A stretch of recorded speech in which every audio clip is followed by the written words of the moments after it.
Good morning दोस्तों।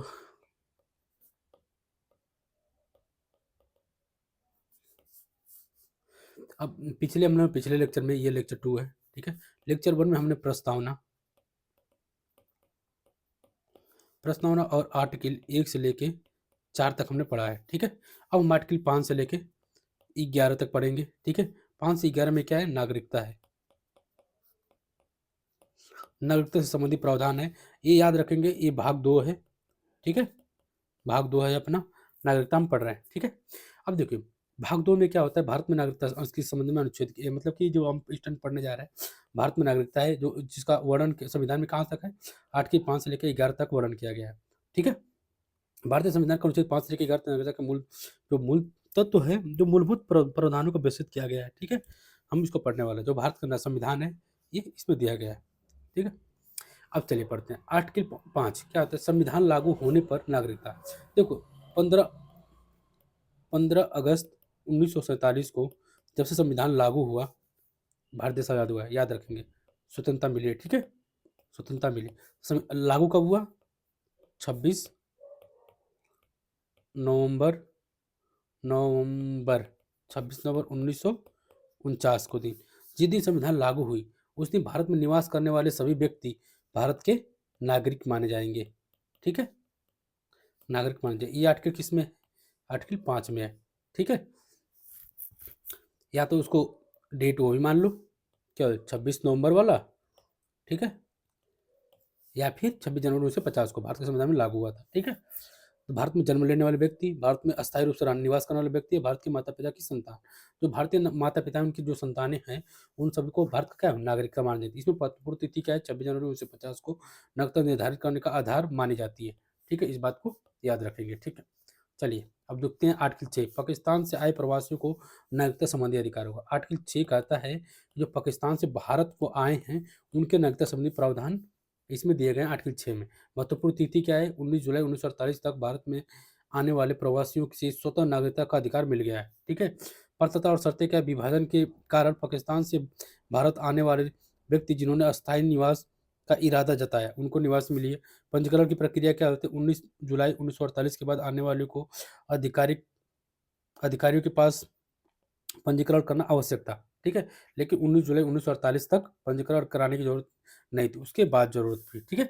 उदाहरण यदि कोई परिवार अक्टूबर 1947 में लाहौर से दिल्ली आया हो, तो यहाँ अस्थायी रूप से बस गया हो, तो उन्हें भारतीय नागरिकता स्वतः ही प्राप्त हो जाएगी, ठीक है। याद रखिए, अगर 19 जुलाई 1948 के बाद आया होगा, तो उसे अधिकारियों के पास पंजीकरण करने की आवश्यकता है, ठीक है, पंजीकरण के लिए, उससे पहले नहीं, ठीक है। तो ये आर्टिकल 6 में दिया गया है, ठीक है। बहुत सारे प्रवासन हुआ था ना, जब भारत का विभाजन हो गया, तो इधर इधर पाकिस्तान बन गया था, इधर भारत, ठीक है। तो बहुत सारे हिंदू मुस्लिम इधर उधर हुए थे, ठीक है। तो उनसे संबंधी आर्टिकल 6 बनाया गया था, ठीक है।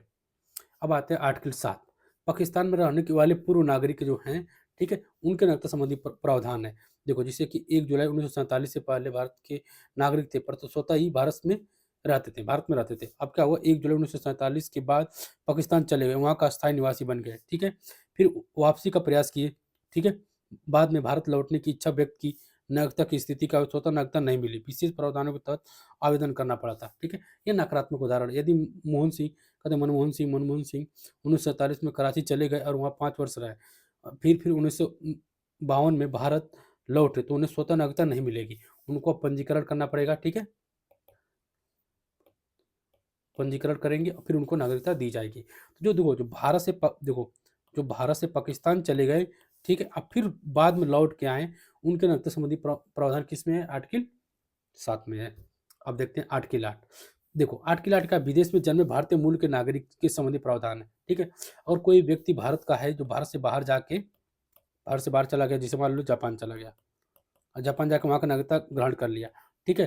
तो भारतीय मूल के जो व्यक्ति से नागरिकता संबंधी प्रावधान किसमें? आर्टिकल 8 में है, 8 में है, ठीक है। अभी यही छोड़ दो इसको। अब देखो आर्टिकल 9 में का विदेशी नागरिकता प्राप्त करने वाले व्यक्ति का अधिकार है। देखो, जो व्यक्ति भारत का नागरिकता छोड़ के दूसरे देश की नागरिकता ग्रहण कर लिया, जापान की, ठीक है, उसकी नागरिकता भारत में स्वतः ही समाप्त हो जाएगी, ठीक है। मूल सिद्धांत क्या होता है? दोहरी नागरिकता को मान्यता नहीं देता, या व्यक्ति स्वतः से विदेशी देश की नागरिकता स्वीकार करता है, तो भारत का नागरिकता नहीं रह जाता, ठीक है। इसका मतलब है कि यहाँ पर नागरिकता समाप्त हो जाती है भारत की, ठीक है। व्यक्ति ने अपनी इच्छा से विदेशी नागरिकता ली हो, ठीक है, इसके लिए शर्त क्या है कि जबरदस्ती या परिस्थितिजन्य ना हो, पूर्व जानकारी के साथ निर्णय लिया गया हो, ठीक है, तभी उसकी नागरिकता समाप्त की जाएगी। यदि राजेश कुमार अमेरिकी नागरिकता प्राप्त करते हैं तो स्वतः भारतीय नागरिकता खो देंगे, ठीक है।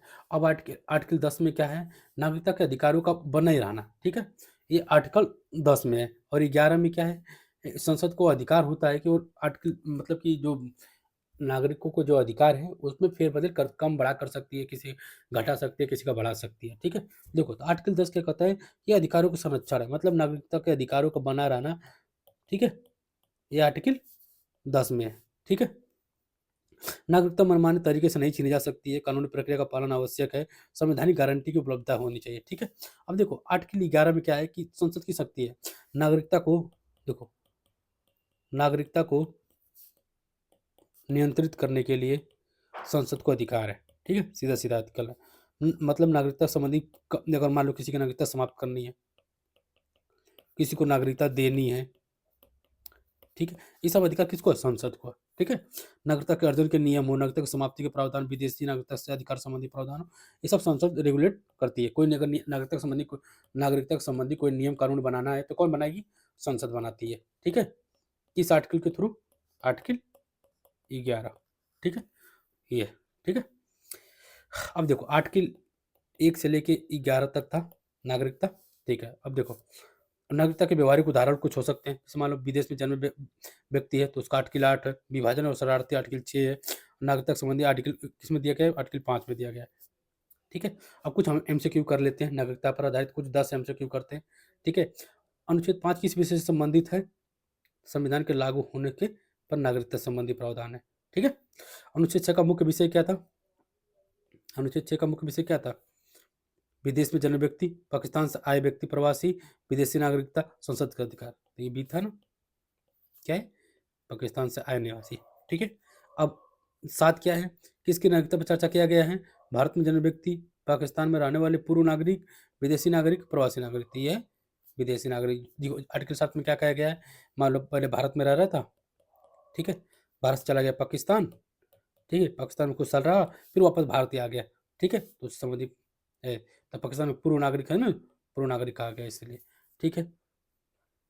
अब अनुच्छेद 8 के अनुसार विदेश में जन्मे व्यक्ति को नागरिकता कब मिलती है, ठीक है, माता या पिता भारतीय नागरिक हो तो उसके आधार पर मिल जाती है, ठीक है, बिल्कुल सही है, ठीक है। अनुच्छेद 9 में किस सिद्धांत को मान्यता नहीं देता है, एकल नागरिकता, दोहरी नागरिकता, तिहरी मतलब संघीय नागरिकता, राज्य नागरिकता, दोहरी नागरिकता का प्रावधान आर्टिकल 9 में नहीं है, मतलब दोहरी नागरिकता का प्रावधान नहीं देता। अगर आप दूसरे देश के, जैसे मान लो अगर भारत के हो और अमेरिका की यूएसए है, इसकी नागरिकता ग्रहण करते हो तो इसकी स्वतः ही समाप्त हो जाएगी।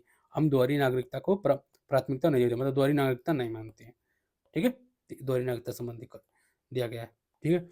अब क्वेश्चन नंबर ये है, संविधान कब लागू हुआ है, देखो 26 जनवरी 1950 को, 26 नवंबर 1949 को, 2 अक्टूबर 1947 को, 15 अगस्त 1947 को, बताओ क्या है, संविधान लागू कब हुआ है। देखो आंशिक रूप से 26 नवंबर 1949 को लागू हुआ, लेकिन पूर्ण रूप से लागू कब माना जाता है, 26 जनवरी 1950 को, तभी तो हम गणतंत्र दिवस मनाते हैं, गणतंत्र दिवस।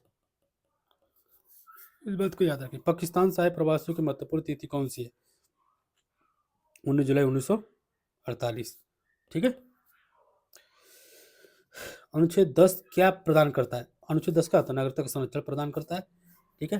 अनुच्छेद 11 किसे नागरिकता बनाने का अधिकार देता है, संसद को, ठीक है। भारतीय संविधान की कुल कितने अनुच्छेदों में नागरिकता का वर्णन किया गया है,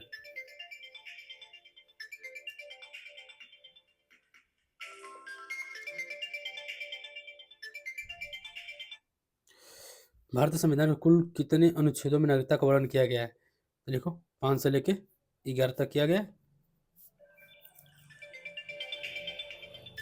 तो हम इतने पढ़ लिए, ठीक है, तो थैंक यू, बस इतना ही था।